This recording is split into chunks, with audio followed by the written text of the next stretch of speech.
안녕하십니까. 이동환 TV입니다. 오늘은 나라 위에 목숨 바친다는 이야기를 하고자 합니다. 구독 꼭 눌러주시기 바랍니다.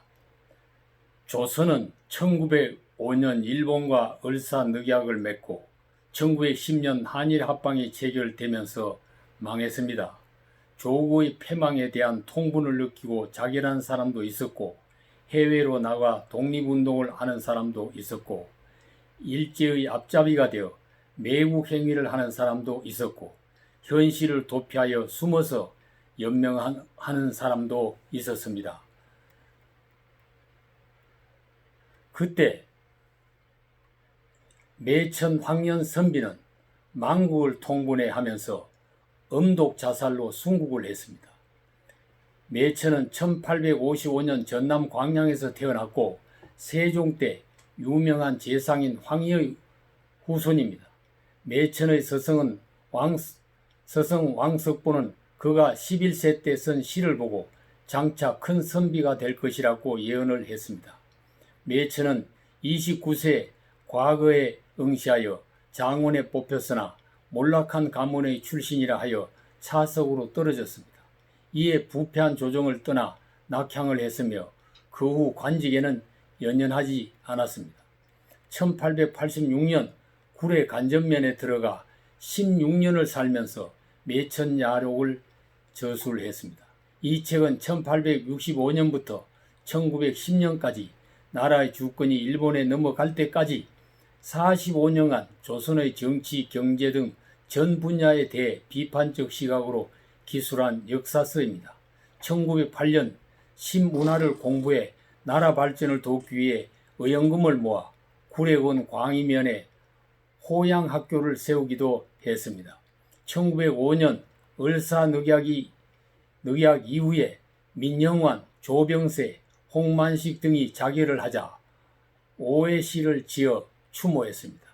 1910년 8월 29일 경술국지를 당하고 나라를 빼앗기고도 목숨을 바치는 선비가 하나도 없다는 것이 치욕이라며 그해 9월 8일 절명시를 쓴 후에 그 다음 날 소주에 아편을 타서 마시고 순국했습니다. 1962년 대한민국 정부는 선생에게 대한민국 건국훈장 독립장을 추서했습니다. 그의 시 한 부분은 새와 짐승도 울고 온 산천 찡그리니 무궁화 활해강산 기어이 망해버렸네. 가을 등불 아래 읽던 책 덮고 역사를 헤아려 보니 글 아는 사람 재구실하기가 참 어렵기만 하네.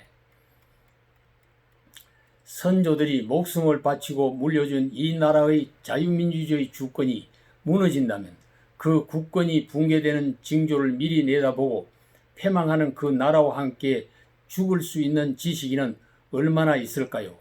새 짐승도 슬피 울고 무궁화 삼천리가 영락되는 것을 보고 통곡하고 목숨을 끊을 수 있는 지도자가 얼마나 되겠습니까?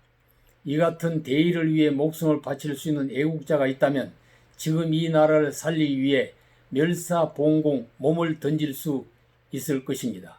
문재인 정부에게 맡겨놓은 비핵화 남북 평화 협상이 잘못되고 한미 동맹이 무너지고 주한미군이 철수하는 비극이 오기 전에 문 정부가 내정과 외교를 망치지 않도록 몸을 바쳐 감시를 해야 할 것입니다.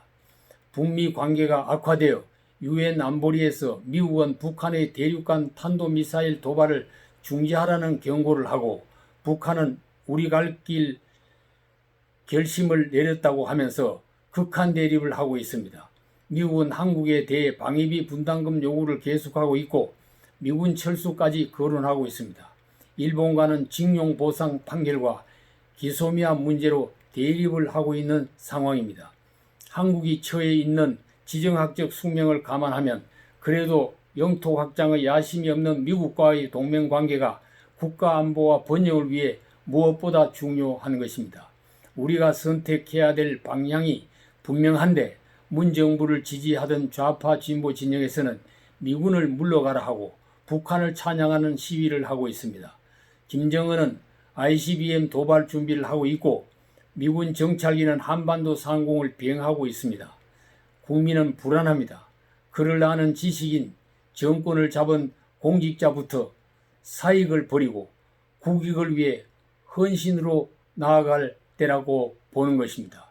우리의 현실을 직시하고 남북관계를 돌아보고 우리가 세계 속에 어떤 위치에 있는지를 스스로 돌아보면서 이 나라의 미래와 장래를 개척해 나아가는 지혜를 모아야 할 것입니다.